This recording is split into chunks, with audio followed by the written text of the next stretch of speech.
Welcome to Anonymous Andrew's YouTube. Anonymous Andrew podcast version on YouTube. It's called Life and the Choices We Make. I haven't posted it in a couple of weeks. I've been concentrating on the podcast. If you've been following either the podcast or the YouTube channel, it has been 6 months now since the breakup with the ex. I'm 90% there. So much so that I decided to jump on the dating apps. The summer's here, folks. The summer is, it's the end of April where I am. Well, I guess it's in April everywhere. Warm weather. And I live by the beach. And, I put an episode up last night of my podcast. And I said, I refuse to sit home Fridays, Saturdays, Sundays, daytime or nighttime, either watching the boob tube, the endless hours of nonsense series, which, by the way, I'm getting a little annoyed that I can't find anything in English anymore. There's a flood of series and movies coming in from Europe. And while I've watched quite a few of them, and they do seem to hold up, it'd be nice to see some American movies. I have nothing against the Europeans, and they make some good stuff, but it's dubbed, and it's either in German or I can't remember. It's been about six to eight different series and movies that are coming over, and they give you the subtitles and they dub it into English, and it's just like the old days where the lips don't match, and it's just annoying. It's there's got to be Hollywood or whoever's putting out series and movies these days. They got to be putting out stuff from America, and I don't know if Netflix is just feeding me this. The algorithm, I don't know, and I'm going to be honest. I'm just too lazy to go look. I got about 4 or 5 streaming apps, so I'm bouncing around, but I'm finding the same thing across all the platforms. I'm just bored of it. So this is why I jumped on 2 dating apps. I am in no way, shape, or form ready to go into a relationship. Just not ready. I number one, do not and will not trust anybody. Thank you to my ex for that.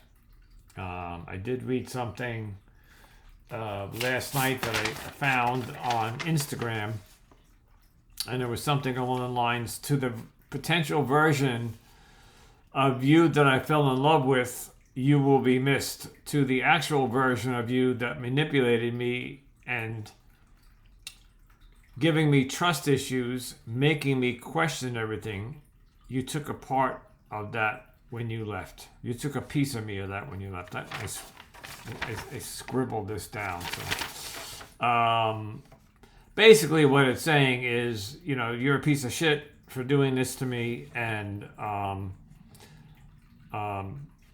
I will never, not never, but it's going to take a long time for me to trust again. And that's true. And I popped on tonight to give you some examples. I'm not 2 weeks into a dating app, and I got last weekend, I guess time frame doesn't really matter. Recently I got a match, and the woman says to me, here, by the way, so I've been on dating apps for the past 6 to 8 years. Okay, I've had multiple relationships, and they've all started from the online dating apps. So I know the protocol. I know the procedure. You match. One person initiates the conversation. You text within the app for safety reasons, right? You would think women would want this the most, so they're protected. And you keep the chat or the texting in the app, I don't know, 5 days, a week, until you're both comfortable in moving the conversation off the app. You either then exchange phone numbers, or a lot of these apps have a video chat feature where you can at least talk FaceTime-ish and see each other, so you know you're talking to a real person. There's in the 2 weeks that I've been on there, I have come across 3 fake profiles that I don't know if this new it's called ChatGPT, OpenAI, if they're using this to create profiles and actually chat with you. But the first woman that liked me or matched with me, in the very first text message from her, she gives me her phone number and says, "Hey, call me." Or she didn't say call me. She said, "Here's my phone number." And not trusting and learning to listen to my gut intuition, I Googled the phone number. And sure enough, it came up from across the seas. It originates in Turkey. Somehow I don't know how it works, but the phone call, they can change the number to a local area code in where you live. So the number the woman gave me was my area code. So, normally you would think, oh, okay, so she's in my county or my area code. No, this number, when I Googled it, number one came up with a modeling agency owned the phone number. Some other corporation owned the phone number, and then it was traced back to Turkey. The country Turkey. So it was a scam. So I immediately blocked it and reported it. And then I got one 3 days later. And the woman says to me, well, she actually says it in her profile. And a lot of women say this. And I don't blame them. I don't like this dating app world. When you get older, this is just not who we are. We were brought up in meeting people in the real world. Unfortunately, with COVID and everything that's been going on in the world, and just for safety reasons, sometimes it seems safer to meet online, where your identity, your anonymity is behind the app. They just don't know who you are. Unless you do something stupid. This last person, female, who matched with me, said, I don't want to be on here long. I'm not into long drawn out texting. So her message to me, oh God, I could, here, I'm going to read it to you.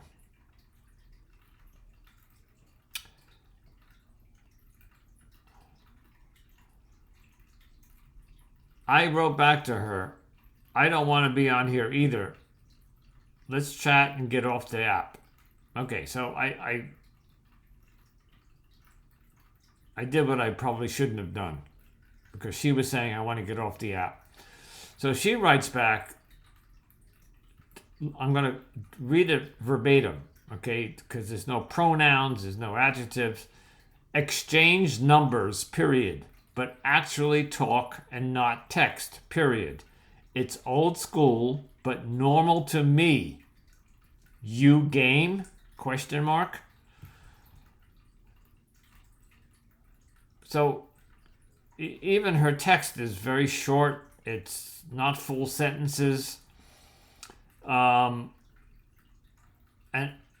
so she's basically saying to me, let's exchange numbers and we can take this off the app. Well, one of the number one things that every app will tell you, every dating app will be, if somebody's in a rush to get you off the app, that it's a red flag, it's a scam. Because they want to get your phone number, and then they want to get more information out of you, and then they target you for anything from identity theft to trying to scam you for money. These things can originate from Russia, from Czechoslovakia, from the Philippines, from Turkey, anywhere in Europe and the Middle East and whatever. So I wrote her back and I said, I'll do you one better because I'm not ready to give you my phone number. Listen, even if we exchange numbers, who goes first? Who's going to give the number first?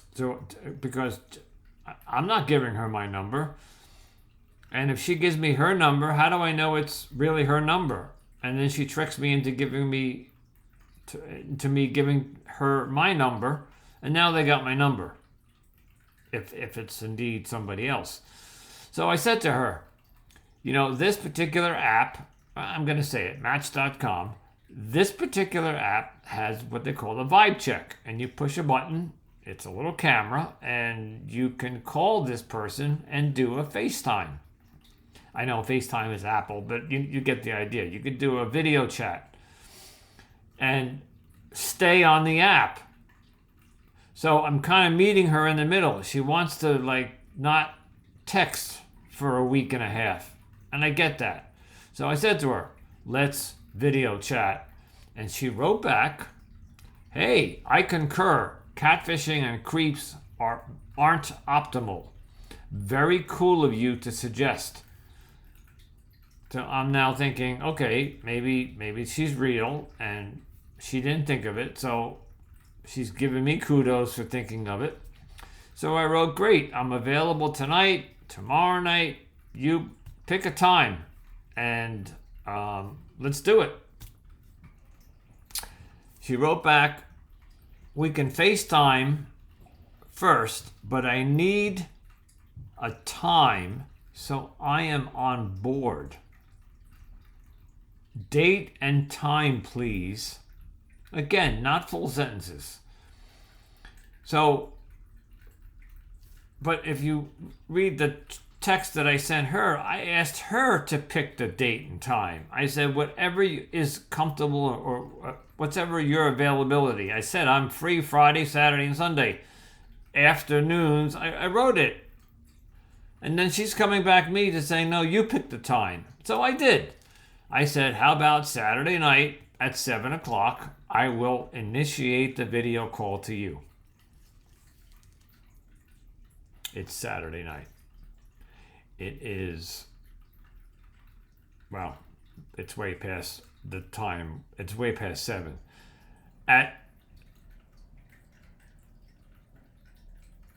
Interesting. The timestamp is wrong.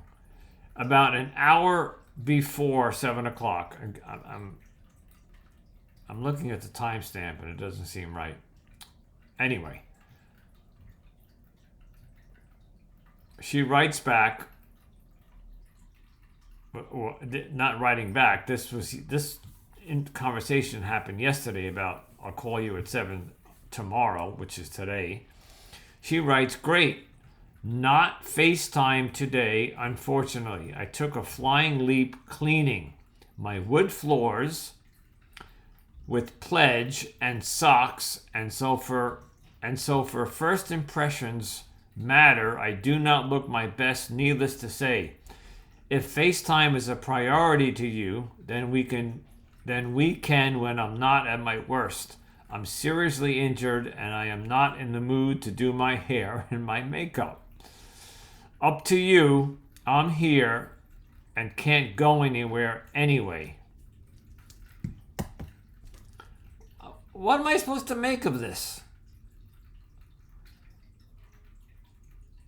This person didn't want to text, wanted to get off the app and start talking on the phone. I suggest video, just to keep it safe for the first time. She concurs, asks me for a date and time. I give it to her, Saturday at 7, and then she cancels an hour before 7 o'clock. If I've learned nothing, folks, from all of this podcasting and this last relationship about red flags, this is a lifeguard-sized red flag. There's something not right here. And here comes the real juicy part. This woman, if she's genuine and she's real, she made a very big mistake, because in her profile, under occupation, she puts down, and I'm not going to say it, I am a blah, blah, blah director at blah, blah, blah organization. She named the company that she works for and the position she has at that company. So I Googled it. And I put her first name in the search. Up comes this woman. I get her full name, her address, her LinkedIn profile, her phone number. It's all there. So there's a couple of messages here for this woman and for everybody listening. If you're writing a dating profile, please do not put down where you work. At least, if you're an IT person, you say, I work in an IT company, great. But you don't have to name the company. If you're in sales and you sell, hospital equipment, you can say, I'm a hospital salesperson, or what. You don't put down the name of your company and your position at that company. I'm rolling my eyes because it's like, this is a 57-year-old woman who claims to be divorced with 2 children and doing well. Well, she didn't have common sense not to do that. And then she wants to take the whole conversation off the app, which is, these apps aren't cheap. $20, $30, $40 a month, some of them, depending on the plan you choose. And you got to buy 3, 4, 6 months sometimes. And so you're shelling out $300 to $400 on your credit card. And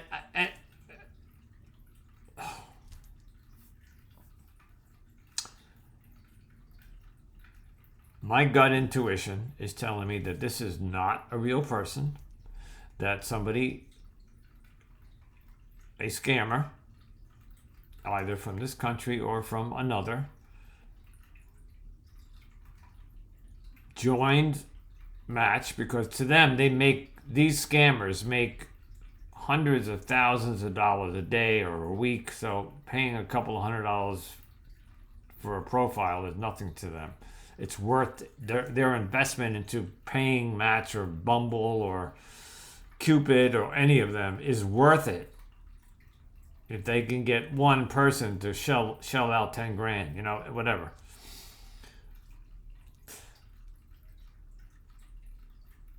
I'm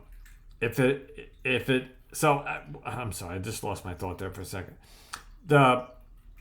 Assuming that my gut is right, that this is a scammer, that this is somebody looking to get my phone number and give me some sob story about how she's lost her job. By the way, when I looked her up on her LinkedIn profile, it said that she left that company last July.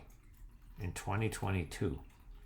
So technically, she's no longer working at this organization. So either she lied or the scammer didn't catch that and just put down that, oh, I work at this organization. It was so easy to check, to verify. She no longer works there. I don't know if this was the right thing to do, but I wrote her back and I said, sorry to hear about your fall, because she apparently fell, if that's indeed the story, the true story. I wrote her back and I said, look, sorry to hear that. You want to try to do a video chat tomorrow night? Same time, I'm here. And then I said, you know what? I gotta open her eyes. I said to her, and I'm not going to use her name. I said to her, if you are indeed who you say you are, I need to give you some advice. You put down your place of employment, whether you still work there or not. Google found you very quickly. I found you on Google very quickly by just using the name of your company and your first name and your position, and up came all of your info. I warned her, just in case my gut is wrong and she is real, I wanted to warn her. I'm not using any of this information that I have about her because I'm not interested. I'm not going to go troll her or stalk her. She's a cute woman. I'd be interested in talking to her if she's real, and if it pans out, something happens, great. I don't think it is. I think it's a scam. I think the scammers got sloppy. They made some mistakes. Guys, I'm reading the text, and they're just not full sentences. It just reeks of scam. And this is, again, the second or third time this week this happened. I got another super like a couple days ago from a woman. This wasn't so bad. She super liked me. Now, super likes, when you go onto a dating app, Bumble has it where you can boost or you can super like somebody, and Match has it. So you're not just liking them, you're super liking them. But you only get like 2 or 3 of them a week, or whatever your plan has. You don't get a lot of super likes. I got a super like from this woman. She never contacts me because I wrote her back. I got the notification that she super liked me. I looked at her profile. I said, yep, she's a nice looking woman. And I read her profile and I said, all right, I'll go for it. Again, I'm not looking for relationships. I'm looking to go on dates on these summer nights. I said this in my episode last night. I live down by the water, and there are a lot of restaurants down here, and the boardwalk. Every beach has a boardwalk, the big ones, and there's ice creams and arcades and bars and all sorts of stuff along the boardwalk. It's a nice date on a nice summer night. You know, you can go to the beach and watch the sunset and sit on the bench, or go down to the water and sit on the sand and watch the sunset. It's a beautiful first date, I think.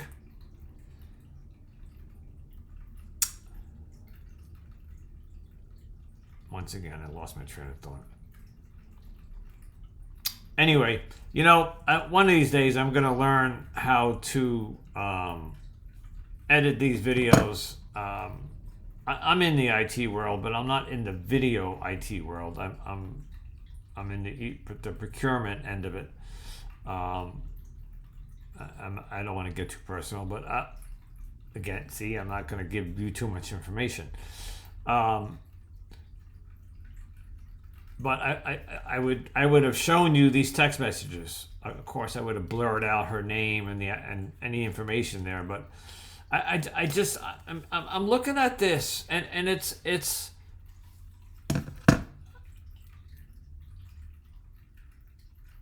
I don't understand what's going on in the dating world.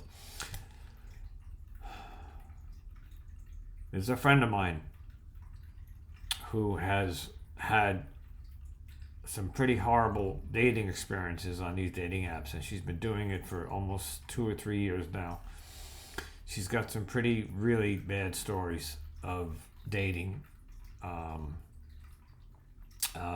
just spoke to her a little while ago, and I'm trying to get her to come on and share her stories about the dating world. As I move past this last breakup and I'm getting farther away from it, while I'm still in the process of healing and researching where I went wrong and how I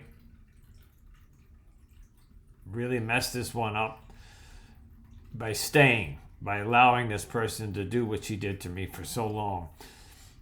I want to begin to move forward a little bit into going to the next stage, and that would be starting to date. And I did meet somebody in the real world a couple of weeks ago. Go listen to my podcast. I talk all about it. But she's married. So again, I'm learning, because she was married, but she seemed interested in me. But I'm not going to date or having an affair with a married woman. Just not happening. So, all right. I just wanted to share that with you folks. Want to wish my son a happy birthday. It's his birthday today. We're taking him out for breakfast tomorrow. The whole family's taking him out. So I'm actually going to go climb into bed again and watch TV. So, hey folks, listen, if you're on dating apps, please be careful. Just look at what you're writing down, and when you're talking to somebody, be careful. Read it carefully, and don't give your phone number out. Don't give any information out. There are a lot of scammers out there, and they're getting by the filters. You know, I got an email from Match the other day because I reported a profile, and they wrote me back that they have this wonderful algorithm that's supposed to filter all the bad profile. They're missing all of them, because I found 3 of them this week.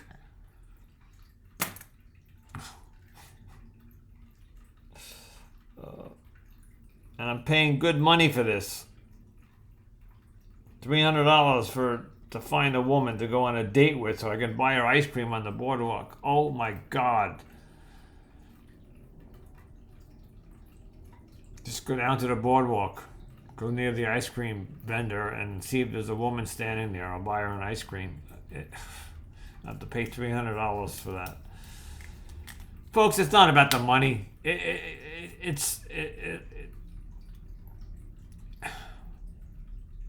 I don't know if I'm old-fashioned. There was a day when I was growing up that you saw a woman you liked, you walked up to her and you start talking to her, and if there's an interest, then there's an interest. If there isn't, you walk away. You can't do that today with COVID, and people think you're a creep, anyway.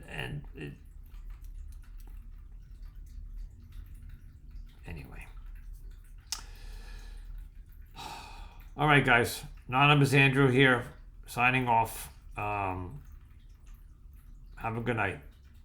And please go to my podcast, Anonymous Andrew Podcast, on all platforms: Apple, Spotify, Amazon, Stitcher, Pandora. It's everywhere. All right? Follow me, like me, give me some reviews.